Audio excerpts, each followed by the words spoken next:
in the European landscape, the higher the autonomy is and the higher the obstacles with regards to getting something approved might be. Some investment from IT and telecom industries are subject to very strict regulations. This is natural. We look at Chinese market and you look at the telecom market, for example, or other markets in the IT sector, same thing. It's not just that you can come here and do whatever you want. It's not possible. So even though Europe is much opener, much more open when it comes to, IT or telecom stuff, it is a very critical thing. So we're looking at all the openness of the European market, coming down to certain sectors of the industry. The control and the guidance of the authorities might be much stronger than in other industries. So this again complicates things because then on the one side, you again have the European Union level, which you have to understand and which you have to observe. And on the other side, of course, you have the national level. So this again then directly relates to the strategy of the company or where you come from.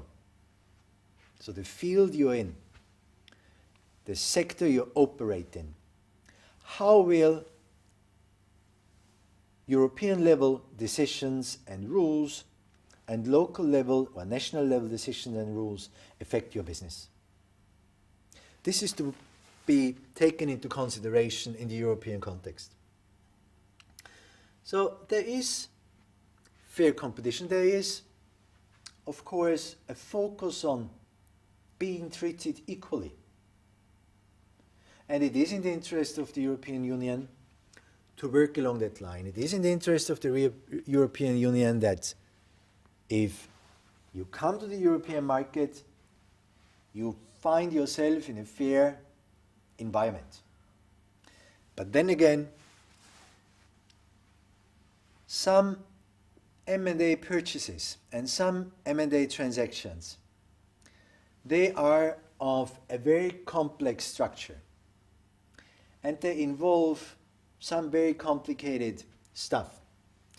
So it is also in the interest that there is an equal competition on the other side. So it's not just the interest that foreign companies or local companies should be very free in deciding what they want or where they want to go to. When it comes to M&A, of course, it would be in the interest of a big player to link up with a big player. And on the other side, if you just let big players linking up with big players, it creates a very equal landscape. So some mergers and acquisitions are a bit complicated when it comes then to the size that arises from such a partnership with regards to the other stakeholders in the market. So even though some people say, well, but you talk about being equally there and having a fair playground, but on the other side, when it comes to those areas, we get a lot of control and a lot of problems. So even though there is a unified and fair competition policy, some M&A or purchases which might have an effect on fair competition on the other side will be controlled much stricter. So that's a strange thing, because on the one side you should have fair competition. On the other side, if you talk about M&A and you have either you get control of the market or you get close to control of the market, it doesn't work. So you will be stopped. So this is something we have to consider. Now, we see that we get further and further from trying to understand the market into now figuring out, wait a minute, now, it's great, it's a big market, I know we can go there, we have different approaches, but now I actually go there. So what am I up to if I go there? What am I facing up to? So we've seen a little bit, looking at the environment of Europe, that it provides a lot of advantages, but on the other side you have to be very cautious. Overall spoken, we also know that we come from different backgrounds. We know the environment Chinese companies have grown up is very different from Europe. So, what problems do Chinese companies face when they move into international markets and when they invest in Europe?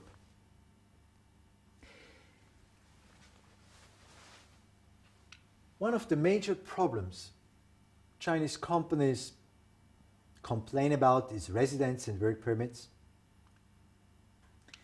Then it's labor law, understanding about social security, understanding about the legal environment.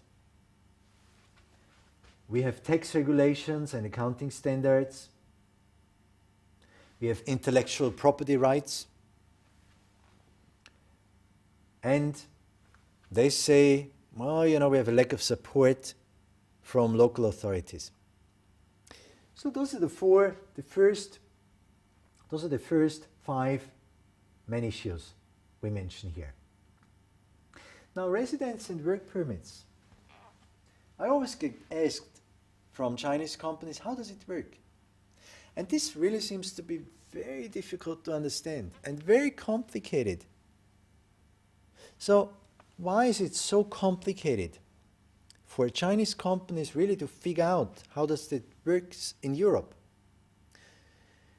I give you an example, even, when you look at Switzerland. Of course, in Switzerland you have one country.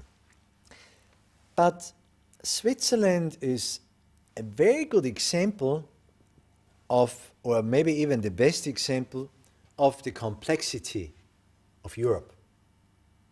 In Switzerland, you have 26 cantons. So that would be like 26 provinces, even though it's a very small country. Now, every canton is quite independent. Yeah? Every canton is quite like an own country. It's very strange. So, you go there, you think, well, there must be some federal law and there are some national levels or whatever. So we would think, well, okay, it's easy going there. But the independence of each canton poses huge questions. So if you apply for some residence permit in one canton, it will differ from doing that in another canton, even though it's one country. But still it differs. There are some federal laws, but there is the competition between different cantons and within different cantons, and there are different regulations. So even though you want to apply, let's say, now you say you apply for a residence permit for a certain canton.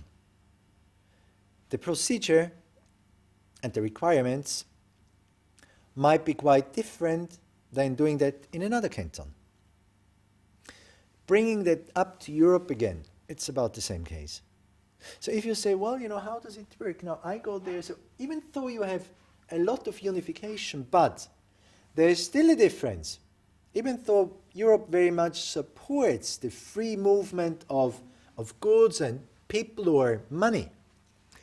But yet again, as I've said, there is the independence and the autonomy on a certain level